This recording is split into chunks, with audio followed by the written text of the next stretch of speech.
ఉన్న బంగారాన్ని విడిపించి ఆ రోజు ఆన్లైన్ రేటుకే మేము కొంటాం. Sharma gold company. నమస్కారం సుబ్బారావు గారు. నమస్తే అండి. హీరో దర్శన్ ఇవాళ సెన్సేషన్, అది కూడా పాజిటివ్ యాంగిల్లో కూడా కాదు, ఒక నెగిటివ్ యాంగిల్లో. ఎందుకు ఇలా చెప్తున్నాను అని అంటే రకరకాల కోణాలు అందులో కనిపిస్తున్నాయి. ఒక అభిమానిని చంపటం కానివ్వండి, ఆరోగెన్స్ కానివ్వండి, అంటే దర్శన్కు ఉండేటువంటి ఆరోగెన్స్, యాటిట్యూడ్ కానివ్వండి. లక్షల్లో ఫ్యాన్స్ ఉన్నా కూడా ఈవెన్ స్టార్ హీరోస్ కూడా తన దగ్గరకు రాకుండా, అంటే ఈ విషయంలో ఎలాంటి న్యాయం జరిగితే బాగుంటుందో అదే న్యాయం మేము కోరుకుంటున్నాం అని చెప్పేసి స్టేట్మెంట్స్ కూడా పాస్ చేయడం జరుగుతుంది. అవునండి. అంటే సంచలనంగా మారింది. ఈవెన్ కర్ణాటక గవర్నమెంట్ కూడా దానికి సంబంధించిన దాంట్లో అంత పెద్ద హీరో అయినా సరే ఈ విషయాల్ని బయటికి ప్రజల్లోకి తీసుకువెళ్ళటంలో ఏమాత్రం సందేహించట్లేదు. ఈవెన్ సోషల్ మీడియాలో అయినా కానివ్వండి, మెయిన్ మీడియాలో అయినా కానివ్వండి, అట్లీస్ట్ పిఆర్ అన్న కంటెంట్ నాపుతారు, అరే బాబు ఆపండి అని చెప్పేసి అట్లనైనా సరే చేస్తారు. బట్ ఇవాళ అది లేదు, అది ఎక్కడ కనిపించట్లేదు. ఎందుకు అంత సీరియస్గా తీసుకుంది? ఈవెన్ అక్కడున్న గవర్నమెంట్ కూడా చాలా సీరియస్గా తీసుకుంది. ఏం జరిగింది అసలు ఇన్సిడెంట్లో? దేశవ్యాప్తంగా అండి, ఇంగ్లీష్ ఛానల్స్లో కూడా, నేషనల్ ఛానల్స్లో కూడా చాలా విపరీతమైనటువంటి డిస్కషన్ జరుగుతూ ఉన్నాయి. ఒక అభిమానిని చంపడం అనేటువంటిది ఏదైతే ఆరోపణ ఉందో, ఏదైతే రిపోర్ట్ చెప్తున్నాయో, ఇదే ఒక సంచలనం అయిపోయిందండి. కానీ ఇతను దర్శన్ అనేటువంటి వ్యక్తి అసలు ఎందుకు ఇట్లా మారిపోయాడు అంటే, ఇన్ని లక్షల మంది అభిమానులు ఉన్నటువంటి వ్యక్తి ఈ విధంగా ఎందుకు మారిపోయింది, మొత్తం ఒక్క రోజులో ఎట్లా మారిపోయింది అనేటువంటి దానికి ఏమిటి అసలు ఆ స్టోరీ ఏమిటంటే అండి, 1997 నుంచి మొదలుపెట్టినటువంటి అతని కెరియర్ సుమారుగా 75 సినిమాలు యాక్ట్ చేశాడండి. ఈయన డి బాస్ అని ఎంతో గర్వంగా ఫ్యాన్ ఫాలోయింగ్ అనేటువంటి వ్యక్తి, మాస్ ఫాలోయింగ్ అనమాట అండి, చాలా విపరీతమైనటువంటి మాస్ ఫాలోయింగ్. ఇతన్ని ఛాలెంజింగ్ స్టార్ అని నెత్తిన పెట్టుకునేటువంటి అభిమానులు ఎంతోమంది ఉన్నారండి. సో అలాంటి వ్యక్తి చాలా సజావుగా సాగిపోతున్నటువంటి కుటుంబం, ఒక మధ్యతరగతి కుటుంబం, చాలా ఉన్నత స్థితికి ఆర్థికంగా ఎదిగి ఇంత అభిమానులు సంపాదించుకున్నటువంటి వ్యక్తి నడుస్తున్నటువంటి జీవితంలో ఒక కుదుపు, పవిత్ర అనేటువంటి ఒక కుదుపు. అతని ముందు భార్య విజయలక్ష్మి.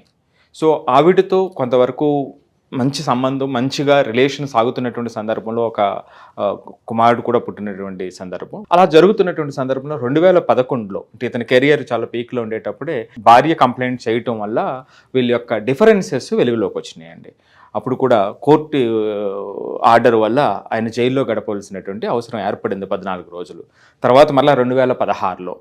సో ఈ క్రమంలో పవిత్ర అనేటువంటి ఆమె పరిచయం కావటం, ఆ పరిచయం వల్ల ఇతనితో పాటే సహజీవనం చేయటం, ఆ సందర్భంలో ఫ్యాన్స్ ఇప్పుడే చెప్పాను, మాస్ ఫ్యాన్స్ అని.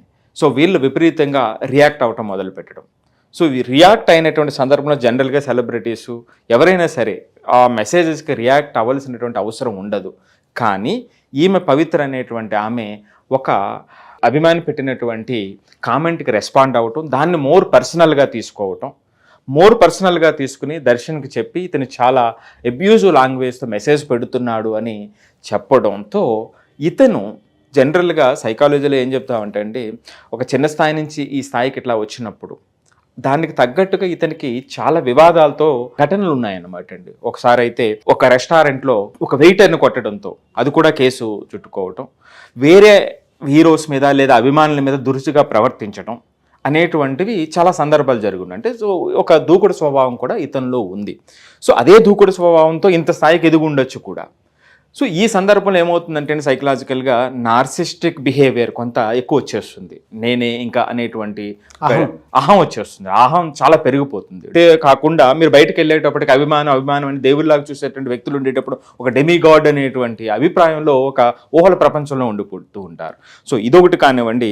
దానితో పాటుగా బోర్డర్ పర్సనాలిటీ డిజార్డర్ అంటాం. సో అంటే నాకు కావలసిన వాళ్ళని ఎవరైనా ఏదైనా చేసినప్పుడు కంట్రోల్ తప్పేస్తాం అనమాట అండి. ఆ కోపం విపరీతమైనటువంటి కోపం వచ్చేస్తుంది, కంట్రోల్ లేకుండా అయిపోతుంది. బహుశా ఇలాంటి లక్షణాలు ఆమె చెప్పడం. సో వాడెవడు, నేనేమో ఈ స్థాయిలో ఉన్నటువంటి వాడిని ఒక సామాన్యుడు అలా కామెంట్ చేయటం అనేటువంటి ఆ అహం, కోపం అనేటువంటివి రేణుకా స్వామిని తీసుకొచ్చి అతన్ని చంపేటువంటి పరిస్థితి దాకా వెళ్ళినటువంటి సందర్భం అండి. సహజంగా అంటే ఈ పవిత్ర అనే ఆవిడ్ని ఒక సామాన్య అభిమాని మెసేజ్లు పెట్టడం, లేదంటే రిప్లైలు ఇవ్వటం అనేటువంటి దాని మీద కోపం వచ్చి ఈ పవిత్ర అనేటువంటి ఆవిడ దర్శన్కి చెప్పటం వల్ల అవును. ఇన్సిడెంట్ అంతా తారుమారైంది. సో క్లుప్తంగా ఏమిటంటే అండి, ఇక్కడ నేను ఇందాక చెప్పాను మాస్ హీరో అని. మనకి పర్టికులర్గా సౌత్ ఇండియాలో హీరో అభిమాని అనేటువంటి రిలేషన్ చాలా పీక్లో ఉంటుందండి. ఏది స్టేట్ అయినా సౌత్ ఇండియాలో. నార్త్ ఇండియాలో కొంచెం తక్కువ ఉంటుంది, హాలీవుడ్లో ఇంకొంచెం తక్కువ ఉంటుంది. సో ఇక్కడ ఏంటంటే ఈ స్థాయిలో ఉన్నటువంటి సందర్భంలో రేణుకా స్వామి అనేటువంటి ఒక అభిమాని నా హీరో తన భార్యతో లేకుండా వేరే ఆవిడతో ఉండటంతో భార్య ఇబ్బంది పడుతుంది, అతని కుటుంబం అంతా కూడా అస్తవ్యస్తం అయిపోతుంది, ఇలా ఉండకూడదు, ఆయన మొదటి భార్యతోనే చక్కగా చేసుకుని ఉండేటువంటి సందర్భంలో ఈ పవిత్ర అనేటువంటి ఆవిడ రావటం వల్ల మొత్తం కుటుంబమే డిస్టర్బ్ అయిపోయింది, నా అభిమాని హీరో మీద అనేక వార్తలు వస్తున్నాయి అని ఇష్టం లేక ఆ బాధతో దాన్ని పర్సనల్గా తీసుకొని పవిత్ర గౌడ్ పెట్టేటువంటి ఇన్స్టాగ్రామ్ మెసేజ్ ప్రతిదానికి రెస్పాండ్ అవుతూ కొంత అబ్యూజివ్ లాంగ్వేజ్ యూజ్ చేస్తూ వెళుతున్నటువంటి అభిమాని రేణుకా స్వామి అన్నమాట అండి. దాన్ని ఆవిడ పర్సనల్గా తీసుకొని అది దర్శన్కి చెప్పడం, అతను ఒక మేబీ ఇగో అనుకోవచ్చు ఇప్పుడు మనం చెప్పుకున్నట్టుగా, దాన్ని ఇంకొంచెం ఎక్కువ పర్సనల్గా తీసుకుని వాడెవడు ఒక సామాన్యుడు అలాగ అనటమా అనే సందర్భంలో అతన్ని ఎక్కడో చిత్రదుర్గలో ఉన్నటువంటి వ్యక్తిని బెంగళూరు గర్ల్ ఫ్రెండ్ ఇలాగ అంటాడా, ఎంత ధైర్యం, వాడెవడు, వాడెంతటి వాడు, నేను ఎలాంటి వాడిని అని బహుశా అట్లాంటి అహం వచ్చేసి ఉంటుంది కదండి. సో అతన్ని చిత్రదుర్గ నుంచి తీసుకొచ్చి వార్నింగ్ ఇద్దామని తీసుకొచ్చి ఉండొచ్చు అండి. ఎలా తీసుకొచ్చారు? సో చిత్రదుర్గ ఇన్సిడెంట్ ఎలా జరిగింది? అక్కడ ఉన్నటువంటి ఫ్యాన్ క్లబ్ ఏదైతే ఉందో, అండ్ రాష్ట్ర వ్యాప్తంగా ఫ్యాన్ క్లబ్స్ ఉన్నాయి కాబట్టి ఆ ఫ్యాన్ క్లబ్ ఎవరైతే ఉన్నారో ఆ ప్రెసిడెంట్ ఎవరైతే ఉన్నారో అతనికి చెప్పి అతన్ని ఏదో మాయ మాటలు చెప్పి ఇక్కడికి తీసుకొచ్చారండి. బెంగళూరు తీసుకొచ్చారు, అతను కల్పిస్తామనో ఏదో మొత్తం మీద చేసి తీసుకొచ్చారు.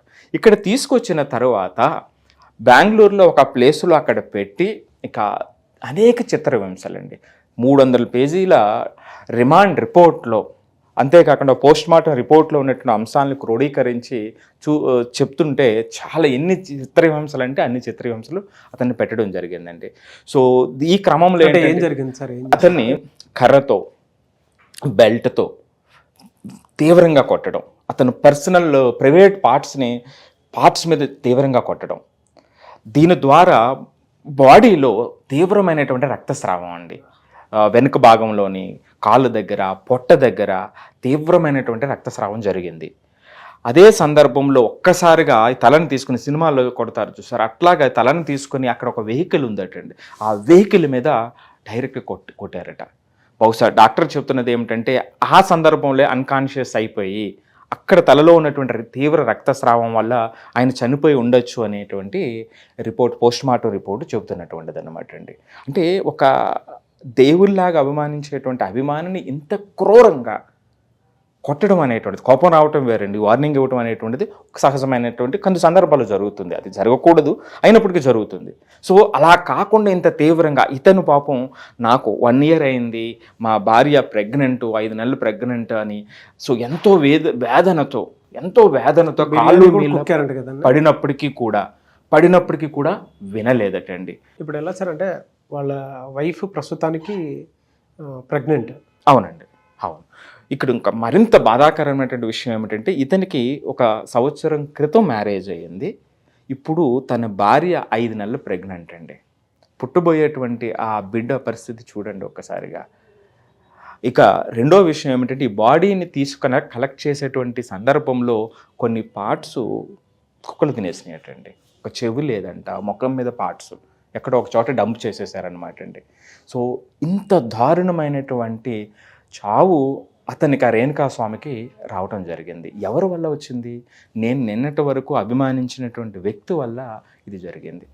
దీనికి ఎంతటికీ కారణం ఎక్స్ట్రా మ్యారిటల్ రిలేషన్షిప్ వల్ల ఇలా జరిగింది అనుకోవచ్చు. ఖచ్చితంగా అంతే కదండి. సో అటు పక్కన తీవ్రమైనటువంటి ప్రేమ, సో ఆ వ్యక్తిని అలాగ అంటాడా వీడెవడు అనేటువంటి దాన్ని అంత ఇదిగా లోతుగా తీసుకోవడం వల్లే కదండి. అభిమానేమో మీ వైఫ్ మీకుండగా యువతలు ఎందుకు అనేటువంటి ధోరణి, వేరే వాళ్ళు చెడ్డగా అనుకోకూడదు మిమ్మల్ని, నా హీరో నా దేవుడు దేవుడిలాగే ఉండాలి అని అని భావన అతనిది. అయితే ఈయనేమో మరి దాన్ని అర్థం చేసుకోకుండా దాన్ని ఈయనకి పవిత్రగా ఉన్నటువంటి సంబంధంతో వేరేవాడు మాట్లాడడం ఏమిటనేటువంటి తీవ్రమైనటువంటి కోపంతో ఈ విధంగా మొత్తం దేశ స్థాయిలో సంచలనం అయిపోయిందండి కేసు ఇప్పుడు.